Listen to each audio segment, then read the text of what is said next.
Els jugadors del Club de Futbol Gavà van poder marxar de vacances de Setmana Santa amb una victòria aconseguida divendres a casa contra un dels equips coers de la Lliga, l'Eivissa. Els blaugranes van imposar per 2-1 en un partit força igualat, dominat en la primera part per l'equip illenc i en la segona pels de casa. Queco, una vegada més, va ser l'heroi del partit al marcar els 2 gols del Gavà. Amb aquest triomf, els homes de Toni Llaveria sumen ja 44 punts i s'allunyen encara més dels llocs de play-off per evitar el descens. Minuts abans de començar el partit, tant els jugadors de l'Eivissa com els del Gavà es preparaven per donar-ho tot damunt la gespa en un encontre important pels dos equips. Durant la primera part semblava que l'equip illenc tindria més possibilitats d'aconseguir la victòria. Va crear més sensació de perill i va tenir les ocasions més clares per avançar-se al marcador, tot i la forta pluja. Per exemple, amb aquest xut de Rial al minut 38, just davant de la porteria del Gavà, o amb aquest altre de falta i molt potent que Marcos para en 2 ocasions. El porter del Gavà va ser precisament un dels millors jugadors de l'equip durant la primera meitat. Els blaugrana tenien problemes per enllaçar amb els davanters i una de les poques ocasions de perill que van crear es va donar al minut 21, quan Queco centra per la dreta al segon pal on estava Diac, que envia el xut a fora. La segona part va estar més animada des del primer moment.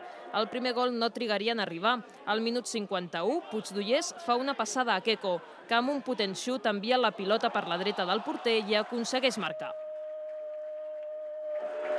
L'Eivissa no es va deixar ensorrar i al minut 57 feia aquest gol que era anul·lat per fora de joc. Un minut després, els gavanencs s'inventaven aquesta jugada col·lectiva que va acabar també en gol.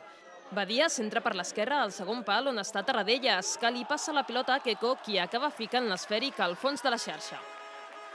Amb aquests són ja 18 els gols aconseguits pel jugador aquesta temporada.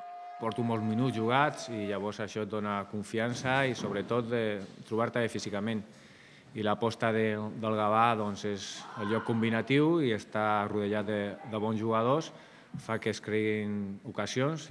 Semblava que els jugadors es podien relaxar amb aquest avantatge sobre l'Eivissa, però els illencs no van donar el partit per perdut i al minut 66, ja en jugada de córner, Rial escurçava distàncies al marcador. Després d'aquest gol, Llaveria va fer sortir a Piti, que portava molts mesos sense jugar per una lesió. Al minut 74, Joan Castillo fa una forta entrada sobre Tarradellas i veu la segona groga del partit.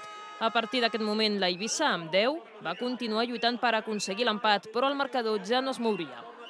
Date cuenta que hoy hemos venido sin un delantero referencia, hemos tenido que inventarnos uno, Iván García, que creo que ha hecho un gran partido, como el resto de los compañeros, ¿no? Y es con lo que me quedo, ¿no? Porque creo que el resultado, personalmente, creo que no es justo, ¿no? Aquest any és el nostre destí.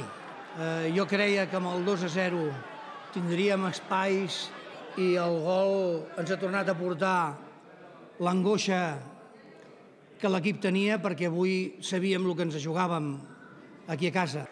Amb aquesta victòria, el Gavà suma ja 44 punts i es troba pràcticament només a un triomf de la salvació matemàtica. El seu proper rival serà el Badalona, que es troba a la part mitja alta de la classificació.